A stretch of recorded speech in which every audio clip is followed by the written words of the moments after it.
विपत्ति पड़ी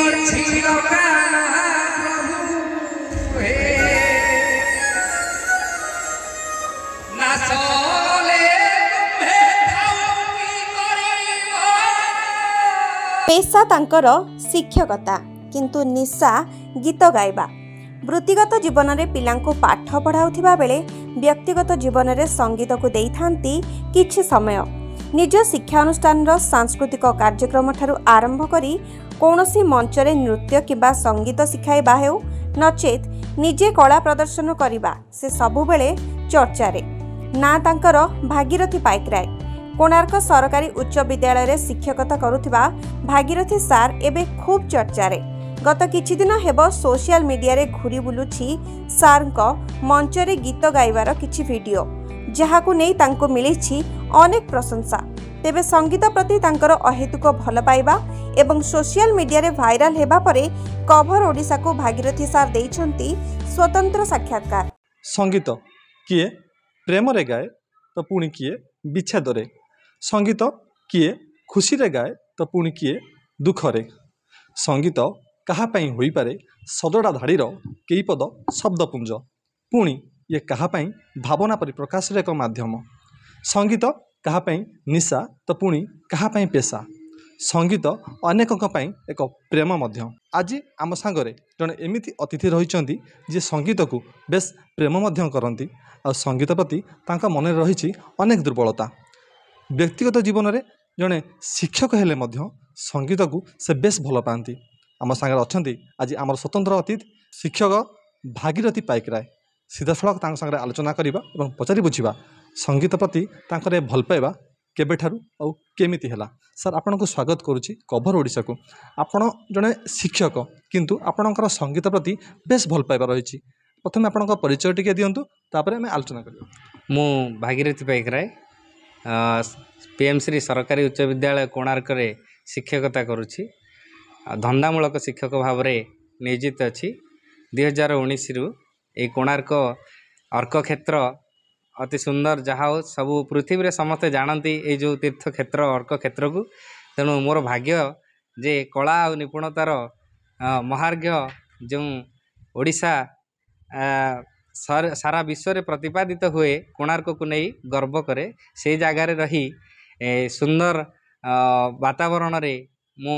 एठी जो समस्त जनसाधारण अच्छा बहुत भल पाती। आ संगीत कथा कहवा गले आपण को प्रथम धन्यवाद जनइबी कभर ओडिशा को जे आज जहाँ ये सुजोग देइछंती। देखुन सर आम जम जाचे आपण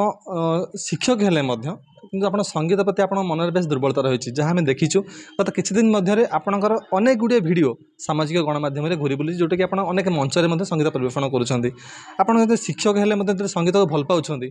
शिक्षकता और संगीत ये दुटा तो अलग अलग जिनस किंतु आपणकर दुर्बलता रही संगीत पे निश्चय केबेठार आपण आकृष्ट हेले संगीत पे? मु एक्चुअली बहुत छोट बेलू गाई स्कूल समय हाई स्कूल समय जितेबाला शिक्षक माने बहुत उत्साहित करती। स्टेट लेवल कंपटीशन जाए प्राइज आनी स्कूल तापर कॉलेज रे एमती बहु बार ड्रामाटिक सेक्रेटरी हबार सुविधा ता सहित प्रत्येक जो स्टेज प्रोग्राम हो नाच गीत कार्यक्रम रहे हो स्कूल रे बहुत कहया गले आम प्रधान शिक्षक सर निहार प्रसाद लेंका सर आमको दायित्व देइछंती। आगुरु जो शिक्षक थे मध्य प्रधान शिक्षक से माने दायित्व देइछंती। पिला मानकु शिखाइबार सौभाग्य अर्जन करिछु। संगीत और नाटक मध्य भी मु एठी प्ले करैछि। बाल्य विवाह बंद केमती हम ता उपरे सोशल काउंसलिंग मध्य पिला मानकु आमे शिखाइछु। ता सहित मु संगीत निजे देइछि आ गाइछि मध्य कंठ प्रदान करिछि पिला मानकु शिखाइछु। आ एठी लोकल जो आपण अंचल कोणार्क प्राय बहुत बुद्धिजीवी माने चर्चा करती जहाँ आपण अति सुंदर गाउछंती और सब सहयोग करती आठी आमर स्टाफ माने बहुत खुशी होती जदि कोठी सोशल मीडिया रे देखिले कोई स्टेज रे गाउछंती एबे निकट भविष्य रे आमे एठी रथ कार्यक्रम होउथिला राउलपाटना छक सेठी सेठी बहुत सुंदर भाव रे स्टेज होइथिला मु दर्शक हिसाब रे जाइथिली सेठी जे जानि छंती मते खुशीर सहित सेठी को नेले अतिथि भाव में मंचासीन करते गोटे गीत गाइबा बाध्य करते मुझे गाई मु खुशी हेली से बहुत बहुत धन्यवाद से मानू सर आ गोटे कथा आम आपको पचार चाहबू आपड़ जेहतु गोटे अनुष्ठान में आप शिक्षकता कर पिला शिखाऊँ आपणकर किसी छात्र छात्री एमती कि बाहरी कि जो मैंने आगक जाकि ना कर हाँ हाँ ये नाच शिक्षा भितर तो मु कहबी स्टेट लेवल आमर सर्गिफुल कार्यक्रम हुए स्कूल तरफ नाच रे आमर राजा नायक बोली गोटे पिला से स्टेट लेवल अवार्ड पाइथिला ता सहित एवं निकट में आमर कोणार्क यात्री निवास रे प्रोजेक्ट पॉइंट जो होता नेशनल यूथ कॉन्फ्रेंस होता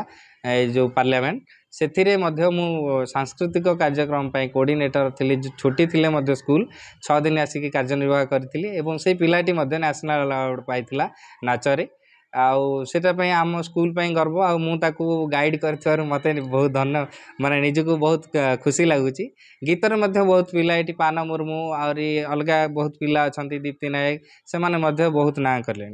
सर आ गोटे कथा आपड़ संगीत प्रति जो दुर्बलता आप मन को आसला प्रेरणा कौटू पाई सर प्रेरणा तो मु कहबी मो गाँव प्रथमे जो गाँव में त्रिनाथ मेला हुए सेठी बसवा भितर एमती दादा जड़े तबले से जोगिंदर सामंतराय से चली गले किंतु से बहुत उत्साहित करती आ गाँव पिला माने जेतेबेले ऑल इंडिया रेडियो रे गाइबा को मध्य सुविधा मिली आम घर को गोटे लेटर जाइथिला मुझे गाइली आपणकर से बहुत छोटा समय कथा तेणु सेटा भी गोटे ये थिला तापरे एमती राम नाटक हो आपणकर सामाजिक नाटक रे मध्य मु गाइची दंड यात्रा आमर सेपटे हुए खोर्धा नयागढ़ लाइन गंजाम लाइन जेहेतु आ प्राय मोर जिलाटा हूँ खोर्धा बाणपुर भगवती पीठ माँ पीठ आउ निज गाँ हूँ बोरी गाँ पंचायत भेटेश्वर आम से लोकाल रे बहुत माने से माने उत्साहित करती स्टेज प्रोग्राम पाए भजन प्रोग्राम निजर थाए ऑर्केस्ट्रा सब आम मिसिकी करूँ जिते से बहुत परिचित हेली समस्ते लोकाल लोकों जनसाधारण घर समस्ते बहुत उत्साहित करती मो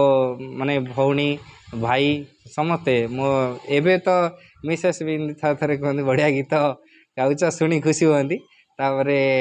एमती ताकू नहीं कि करें हमें मो भौणी आ मोर माने जोई जी माने भिणे सी भी एमती कहते आम कि गोटे ये करते नहीं एमती भल पिला मानक शिखाऊँ बढ़िया लगुच शिक्षकता मध्य जेहेतु आम धंदामूलक शिक्षक यहाँ को आहरी सुंदर भाव पिला मानक शिखेले आहरी भल लगुच खुशी लगुच आ गोटे कथा संगीत को नहीं आपण तो विभिन्न मंचरे जाइछन्ति मंचरे मध्य आपण संगीत गाई गीत गाई किंतु पिला बेलर किसी अनुभूति रही कि संगीत को नहीं हाँ निश्चित मुझे थे मु एक्चुअली जदि कह मु छोट थी बहुत छोट जिते तृतीय चतुर्थ पढ़ुली शिशु मेला चलता मु गीत गाऊली से प्रथम स्थान अधिकार करी ब्लॉक लेवल से गाइबा सहित प्रथम जिते प्रथम स्थान अधिकार करी मोर गोटे माने मु गाँची छोट बयस जेहेतु से टोनटा थिला तो बाणीकंठ निमा हरिचंदनकर माने एते भॉइसटा जमती कि माने वृद्ध लोक गाइला भली एमती माने सब कहती से टाइप से कंठटा को मत बोते भगवान आशीर्वाद से गुरुंकर आशीर्वाद आ समस्तंकर आशीर्वाद जेहेतु अच्छे मुझे पिला बेलू से अभ्यास थिला से गीतटी गाइरे मु फास्ट होती ता सहित जड़े दादा जाऊे से रास्ता देकी गाँव में जाकि खबर देते जिते फास्ट प्राइज पाइली सेटा को कटाक्ष कर गोटे कहले जे जदि भल काम कर सेठी परिचय दब निजर पिला या करिछि बोलिकी जदि किए गोटे चोरी करुच्ची कि खराब काम करुच्ची तेणु ताकू से तुम लुचिक आसक पड़ुची कि आम गाँव नुह बोल परिचय देवा पड़ुची से समय से दिन से घर को आसिक समस्ते जन मु घरे पहुँचा पूर्व मत मो सार जिते आणिक आसिले साइकेल रे घरे छाड़िले तापर से समय तू आज फास्ट हो ब्लॉक रे आमर सब एमती कथा डिस्ट्रिक्ट लेवल गले आउ सेटा से निमाई हरिचंदन बाणीकंठ रे मु गाउली से गीत बहुत पुराणा गीत ବିଶ୍ୱାବସୁ କୂଳେ ଜନମ ମୋହର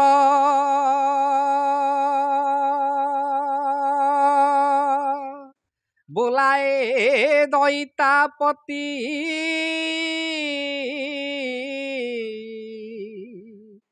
ମହାପ୍ରଭୁ ମୋର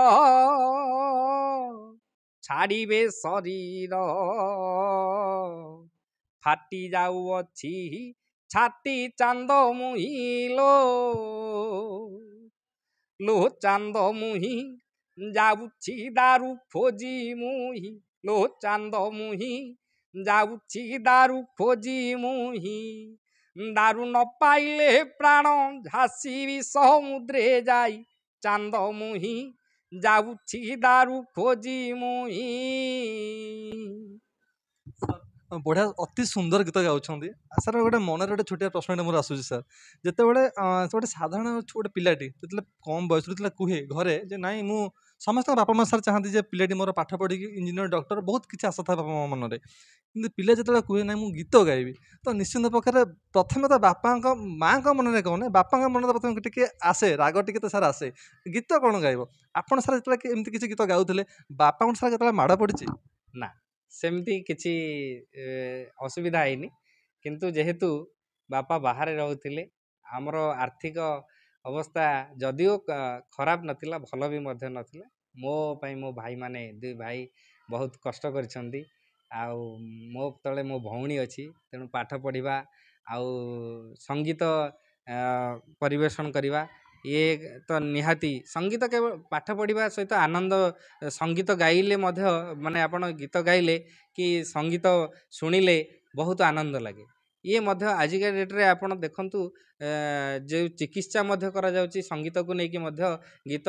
ହଉ କି ଯାହା ହଉ ଯେଉଁମାନେ ଅଛନ୍ତି ଆପଣ ଯେଉଁ ଶିବେ କାର୍ଡ଼ିଓଭାସ୍କୁଲାର ଆକ୍ସିଡେଣ୍ଟ ହେଉଛି ନ୍ୟୁରୋ ପ୍ରୋବ୍ଲେମ୍ ହେଉଛି କି ମନସ୍ତାତ୍ୱ ସାଇକିଆଟ୍ରିକ୍ ମାନେ ନିହାତି ଭାବରେ କହୁଛନ୍ତି ସଙ୍ଗୀତ ବହୁତ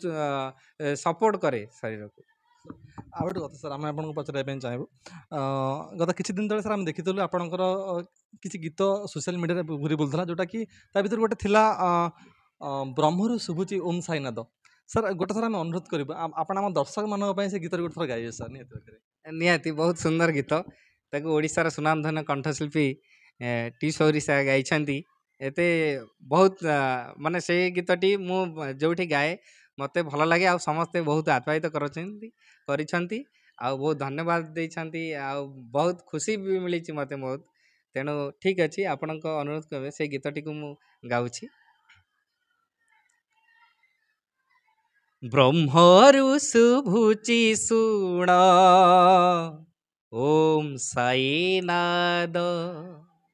ବ୍ରହ୍ମରୁ ଶୁଭୁଛି ଶୁଣ ଓମ୍ ସାଇନାଦ ସେ ନାଦରେ ହଜିଯାଏ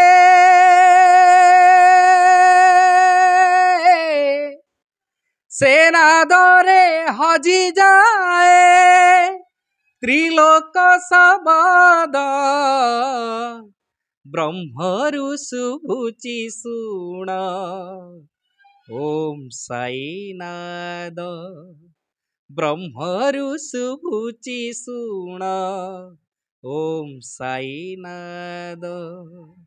ବହୁତ ଧନ୍ୟବାଦ ସାର୍ ଆପଣଙ୍କ ସାଙ୍ଗରେ ଆଜି ଆମେ ଆଲୋଚନା କଲୁ ବହୁତ ସ୍ୱଳ୍ପ ସମୟରେ ଆଲୋଚନା କିନ୍ତୁ ବହୁତ ଖୁସି ଲାଗିଲା ସାର୍ ଆପଣଙ୍କ ସାଙ୍ଗେ ଆଜି ଆମର ଆଲୋଚନାରେ। ସାର୍ ଗୋଟେ ଶେଷ କଥା ଆପଣଙ୍କୁ ପଚାରିବା ପାଇଁ ଚାହିଁବି, ଯେଉଁମାନେ ଚାହୁଁଛନ୍ତି କଳା ଜଗତକୁ ଆସିବା ପାଇଁ ଯେଉଁମାନଙ୍କର ପିଲାଙ୍କ ମନରେ କିଛି ଇଚ୍ଛା ଅଛି କିନ୍ତୁ ପରିବାରର ସପୋର୍ଟ ମିଳୁନି ସେଠି ଆପଣ ସାର୍ ମାନେ ସମାଜକୁ ସାର୍ କ'ଣ ବାର୍ତ୍ତା ଦେବାକୁ ଚାହୁଁଛନ୍ତି? ନିହାତି ଭାବରେ ମୁଁ କହିବି ଯେଉଁମାନେ ଆକ୍ଚୁଆଲି ପିଲାମାନଙ୍କୁ ତାଙ୍କର ଅଭ୍ୟାସ ଆଉ ଜିଜ୍ଞାସା ତାଙ୍କର ମନସ୍ତାତ୍ତ୍ୱିକ ଚିନ୍ତାଧାରାରୁ ବିତାଡ଼ିତ କରନ୍ତୁ ନାହିଁ, ତାଙ୍କୁ ବାଧ୍ୟତା କରନ୍ତୁ ନାହିଁ। ଯଦି ଯେ ଡକ୍ଟର ହେବାକୁ ଚାହୁଁଛି ଯଦି ଇଚ୍ଛା ପ୍ରକାଶ କରୁଛି ସେଇ ଲାଇନ୍ରେ ଯିବା ପାଇଁ ଯେମିତି ଆମେ ଇଚ୍ଛା କରୁଛେ ତା ବାପା ମା ସପୋର୍ଟ କରୁଛନ୍ତି ସେଇଭଳି ସଙ୍ଗୀତ ଲାଇନ୍ରେ ଯେଉଁମାନେ ଯାଉଛନ୍ତି ନିହାତି ଯାଆନ୍ତୁ। ଆଉ ଏଇଟା କୌଣସି ଖରାପ ଜିନିଷ ନୁହଁ, ନାଚ ଗୀତ କଳା କ୍ଷେତ୍ର କି ଯେକୌଣସି କାର୍ଯ୍ୟକ୍ରମ ହଉ ସିଏ ବହୁତ ସମ୍ମାନ ପାଇବ। ଆଉ ଯେ ଖାଲି ଇନକମ୍ କଥା କହିବା ଏଥିରେ ବହୁତ ମଧ୍ୟ ରୋଜଗାର କରିପାରିବା। ସମସ୍ତେ ସେ ପିଲାମାନଙ୍କୁ ସେ ସୁବିଧା ସୁଯୋଗ ଦିଅନ୍ତୁ। ଏହା ଆପଣମାନଙ୍କୁ ଯଦି କଥା କହିବା ଯଦି ହେଇପାରୁନି ଆମେ ଚିନ୍ତା କରୁଛେ ଡକ୍ଟରକୁ ଦେଖିବା ପାଇଁ ଗୋଟେ କମଳମତୀ ଶିଶୁଟିଏ ଜନ୍ମ ହେଲେ ଘରେ ସେଇଭଳି ଯେଉଁ ଅସୁବିଧା ହେଉଛି ତେଣୁ ସଙ୍ଗୀତ ଏକ ସୁନ୍ଦର ଆପଣ ମନକୁ ଶରୀରକୁ ଆପଣ ପ୍ରତ୍ୟେକ କ୍ଷେତ୍ରରେ ଯଦି ଦେଖିବା ଯେମିତି ଯୋଗ କଲେ ଆମକୁ ବହୁତ ନିରୋଗ ହୁଏ ଆମେ ଭାବୁଛେ ସେମିତି ସଙ୍ଗୀତ ଏକ ସୁନ୍ଦର ମନ କୁ ଜିଣିଲା ଭଳି ଆଉ ମନକୁ ଖୁସି ରଖିଲା ଭଳି ଆପଣଙ୍କ ଶରୀରକୁ ସୁସ୍ଥ କରିବାର ଏକ ପ୍ରୟାସ ମଧ୍ୟ ଦେଇଥାଏ। ସାର୍ ଭାଗୀରଥୀ ପାଇକରାୟ ସାର୍ଙ୍କର ଜୀବନର ପ୍ରଥମ ଗୀତ ଆଉ ପ୍ରଥମ ଗୀତରେ ସାର୍ଙ୍କୁ ମିଳିଥିବା ସଫଳତା। ହଁ ସେ ପ୍ରଥମ ଗୀତ ଯଦିଓ ଗାଁରୁ ସେଇ ଗାଇଛି ମୁଁ ଏଇ ଗୀତ ବି ଗାଇଛି ଧର୍ମ କାନ୍ଦୁଛି ସେଇ ଟି ସୋରି ସାର୍ଙ୍କର ବହୁତ ପୁରୁଣା ଗୀତ ଆଉ ତା ସହିତ ଏଇ ପତିତ ଜନକୁ ଉଦ୍ଧାରିବା ପାଇଁ ଉଡ଼ାଉ ଗଛ ପତାକା ମୁଁ ଏବେ ନିକଟ ଭବିଷ୍ୟତରେ ସେଇ ଷ୍ଟେଜ୍ରେ ଗାଇଥିଲି ଆପଣଙ୍କର ଏଠି ଜନସାଧାରଣ ବହୁତ ଖୁସି ହେଇଥିଲେ ଆଉ ମୋତେ ଫୋନ୍ ଆସିଥିଲା ବାରମ୍ବାର କିଏ ସୋସିଆଲ୍ ମିଡ଼ିଆରେ କହିଛନ୍ତି ଆପଣଙ୍କୁ ପରମିସନ୍ ମୋତେ ମାଗିଥିଲେ ମୁଁ କହିଲି ହଁ ଠିକ୍ ଅଛି ପକାଇ ପାରିବେ କିଛି ଅସୁବିଧା ନାହିଁ ଯଦିଓ ମୁଁ ଏତେଟା ଇଏରେ ଚାହୁଁନି କିନ୍ତୁ ଯେହେତୁ ମୋର ପ୍ରଫେସନାଲ୍ ମୁଁ ଗୋଟେ ଟିଚର୍ ଅଛି ଆଉ ମୋର ପିଲାମାନେ ବହୁତ ସବୁବେଳେ କ୍ଲାସ୍ରେ କି ଆମର ଷ୍ଟାଫ୍ ମାନେ ହୁଅନ୍ତୁ ସମସ୍ତେ ଆମର ଷ୍ଟାଫ୍ ମାନେ ବହୁତ ଖୁସି ହେଇକି କୁହନ୍ତି ବେଳେବେଳେ ଯେ କମନ୍ ରୁମ୍ରେ ବସିଥିବା ବେଳେ ଆପଣ ଗୋଟେ ଗୀତ ଗାଇ ଦିଅନ୍ତେନି ଆମକୁ ଖୁସି ଲାଗନ୍ତା ଯଦିଓ ସେୟା ହୁଏ ନାହିଁ କିନ୍ତୁ ଆମେ ଫଙ୍କସନ୍ ସମୟରେ କି ଅନ୍ୟତ୍ର ଯେତେବେଳେ ଆମେ ଲିଜର୍ ସମୟରେ ପିଲାମାନଙ୍କୁ ସଙ୍ଗୀତ ହେଉ କି ଚିତ୍ରାଙ୍କନ ହେଉ ଏସବୁ ଜିନିଷ କାର୍ଯ୍ୟକ୍ରମରେ ସହଯୋଗ କରୁ ସମସ୍ତେ ବହୁତ ସୁନ୍ଦର ଭାବରେ କାର୍ଯ୍ୟକ୍ରମ କରୁ ଆଉ ମୋତେ ମିଳିଥିବା ସଫଳତା ମଧ୍ୟରେ ଯେଉଁ ପ୍ରଥମ କରି ଆପଣ ପଚାରିଲେ ସ୍କୁଲ ସମୟରେ ମୋର ମନେ ଅଛି ମୁଁ ଏଇ ଗୀତଟିକି ଗାଉଛି ବୋଲି ମୋର ଶିକ୍ଷକ ସେଇଟାକୁ ହୃଦୟଙ୍ଗମ କରି ସେ ବାଣୀକଣ୍ଠ ନିମାଇ ହରିଚନ୍ଦନଙ୍କର ପୁରା ଗୋଟିଏ ଗୀତ ମାନେ ଗୋଟେ କ୍ୟାସେଟ୍ ଆଉ ସ୍ୱର୍ଗତ ଆମର ଭିକାରୀ ବଳ ତାଙ୍କର ଗୋଟେ କ୍ୟାସେଟ୍ ସେତେ ଯେଉଁ ରିଲ୍ କ୍ୟାସେଟ୍ ସେଇଟା ମୋତେ 2ଟା କ୍ୟାସେଟ୍ ଦେଇଥିଲେ ଆଉ ସାର୍ଟିଫିକେଟ୍ ଦେଇଥିଲେ ମୁଁ ସେତେବେଳେ ଖୁସି ହେଲି ଜଣେ ଶିକ୍ଷକ ଗୋଟେ ମାନେ ତାର ଛାତ୍ର ପାଇଁ ଏତେ ଖୁସି ଯେ ମୁଁ ପ୍ରାଇଜ୍ ଜିତିଲି ଠିକ୍ ଅଛି କିନ୍ତୁ ତାପରେ ମୋତେ ପ୍ରେୟାର କ୍ଲାସ୍ରେ ସେ କିଣିକି ତା ସହିତ ସେଇଟା ପ୍ରଦାନ କରିଥିଲେ ଯେ ତୁ ଏଇ ଗୀତ ଶିଖ ଏଇ ଗୀତ ଶିଖିଲେ ତୁ ଆହୁରି ଆମ ସ୍କୁଲର ନାଁ କରିବୁ ନିଜର ନାଁ କରିବୁ ସେଇଟା ମୋତେ ବହୁତ ଅନୁପ୍ରାଣିତ କରିଥିଲା ଦ୍ୱିତୀୟ କଥା କହିବି ପ୍ରଥମେ ଯେତେବେଳେ ମୋ ଭାଇ ସେ ଲେଟର୍ଟିକୁ ପାଇଥିଲା ଆପଣଙ୍କର ଅଲ୍ ଇଣ୍ଡିଆ ରେଡ଼ିଓର ଯୁବବାଣୀରେ ଗୀତ ଗାଇବା ପାଇଁ ସିଏ ବି ମାନେ ବହୁତ ଖୁସି ହେଉଥିଲା ସେତେବେଳେ ରେଡ଼ିଓ ଥିଲା ସମସ୍ତେ ଚାହିଁ ବସିଥିଲେ କେତେବେଳେ ଆମ ଗାଁ ଲୋକ ଆସିକି କହୁଥାନ୍ତି ମୁଁ ଯେତେବେଳେ ଆସିଲି କହୁଥାନ୍ତି ଆମେ ସବୁ ରେଡ଼ିଓ ମାନେ ଅପେକ୍ଷା କରିଥାଉ ତୁ କେତେବେଳେ ଗାଇବୁ ବୋଲି ଯେତେବେଳେ ଡିକ୍ଲାର ହେଉଥିଲା ଆଉ ସେଇଟା ବହୁତ ମୋତେ ଖୁସି ପ୍ରଦାନ କରିଛି। ପୁରୁଣା ଦିନର ସେ ଯେଉଁ ସ୍ମୃତି ଆଧୁନିକତାର ଛାପରେ କୁଆଡ଼େ ହଜି ହଜି ଯାଉଛି ସାର୍ ଯେତେବେଳେ ପିଲାଦିନରୁ ଆଜି ଏତେ ବାଟ ଆସି ପହଞ୍ଚି ପାରିଛନ୍ତି ସାର୍ ଶିକ୍ଷକତା ଯଦିଓ କରୁଛନ୍ତି କିନ୍ତୁ ଗୀତ ବି ଗାଉଛନ୍ତି ଗାଁରେ ସାର୍ ଆଜି ଆପଣଙ୍କୁ ନେଇ କେମିତି ଚର୍ଚ୍ଚା ହେଉଛି? ନିହାତି ଗାଁରେ ଅଦ୍ୟାବଧି ଯେତେବେଳେ ମୁଁ ଯାଏ କୌଣସି ନା କୌଣସି ଫଙ୍କସନ୍କୁ ଆଟେଣ୍ଡ କରେ କି ଯାହା ହେଲେ ବି ସେଇଟା ରହିଛି ସେଇଟା ସମସ୍ତେ ବି ଭାବନ୍ତି ଆହୁରି ବଡ଼ କଥା ହେଉଛି ହସର କଥା ଆପଣମାନେ ଶୁଣିବେ ଯେ ଯେଉଁ ଯାତ୍ରା ପାର୍ଟି ସବୁ ଅଛି ମଞ୍ଚ ନାଟକ କରୁଛନ୍ତି ଯେମିତି ବିଶ୍ୱ ଦରବାର ଆପଣଙ୍କର କୋଣାର୍କ ଆପଣଙ୍କର ଇନ୍ଦ୍ର ଭୁବନ ଏମିତି ସବୁ ନାଁ ଅଛି ନା ଯେତେବେଳେ ମୁଁ ଗାଁକୁ ଯାଏ ମୁଁ ଯେତେବେଳେ ମୋତେ ପଚାରେ ତୁ ଏଇଠି ଏବେ କେଉଁଠି ଅଛୁ ମୁଁ କୋଣାର୍କରେ କହିଦିଏ ମୁଁ କୋଣାର୍କରେ ଅଛି ମାନେ ସିଏ ଆଉ ଜାଣିପାରନ୍ତିନି ମୁଁ କୋଣାର୍କରେ କ'ଣ କରେ ଆଉ ତାହେଲେ ତ ବଢ଼ିଆ ସବୁ ଯାତ୍ରା କଳାକାରଙ୍କୁ ମିଶୁଥିବୁ ଆଉ ଭଲ ହିରୋ ହିରୋଇନ୍ ଆଉ ଆପଣଙ୍କର ମାନେ ବଡ଼ ତାପରେ ମୁଁ ଆଶ୍ଚର୍ଯ୍ୟ ହେଇଯାଏ କ'ଣ ଏମିତି କହିଲେ ତ ଆଉ କିଏ କିଏ ଜାଣିଛନ୍ତି ପୁରୀ କୋଣାର୍କ କଥା କେହି ଉଠାନ୍ତିନି କୋଣାର୍କ ଗଣନାଟ୍ୟରେ ଅଛି ବୋଲି ଭାବନ୍ତି ଯେ ଏଇ ଗୀତକୁ ନେଇକି କାରଣ ଲୋକାଲ ଲୋକ ସମସ୍ତେ ପ୍ରାୟ ଆମର ଜାଣନ୍ତି ଯେ ମୁଁ ଗୀତ ଭଲ ଗାଏ ଆଉ ଗୀତ ଛୋଟବେଳୁ ମୋର ଅଭ୍ୟାସ ଅଛି କେଉଁଠି ନା କେଉଁଠି ପ୍ରୋଗ୍ରାମ୍ କରୁଥିବି ବୋଲି ତେଣୁ ହଠାତ୍ କିନା ସମସ୍ତଙ୍କ ମନକୁ ଆସେ ଯେ କୋଣାର୍କ ଯେଉଁ ଅର୍କକ୍ଷେତ୍ର କୋଣାର୍କ ବିଶ୍ୱ ପ୍ରସିଦ୍ଧ ସେଠା କଥା ନ ଚିନ୍ତା କରିକି ସେମାନେ କୁହନ୍ତି ଏଇ କୋଣାର୍କ ଗଣନାଟ୍ୟରେ ଅଛି ବୋଲି। ବହୁତ ବହୁତ ଧନ୍ୟବାଦ ସାର୍ ଆମ ସାଙ୍ଗରେ ଆଜି ଆମର ଅତିଥି ଥିଲେ ଭାଗୀରଥୀ ପାଇକରାୟ ସାର୍ ଯିଏ ତାଙ୍କର ବୃତ୍ତି ଯଦିଓ ଶିକ୍ଷକତା କରିବା କିନ୍ତୁ ତାଙ୍କର ନିଶା ପିଲାଦିନୁ ରହିଛି ସଙ୍ଗୀତ ପ୍ରତି ଯାହାକି ଆମ ଆଗାମୀ ପିଢ଼ି ପାଇଁ ଏକ ଉଦାହରଣ ସାର୍ ନିଜେ ମଧ୍ୟ ଏକ ଉଦାହରଣ।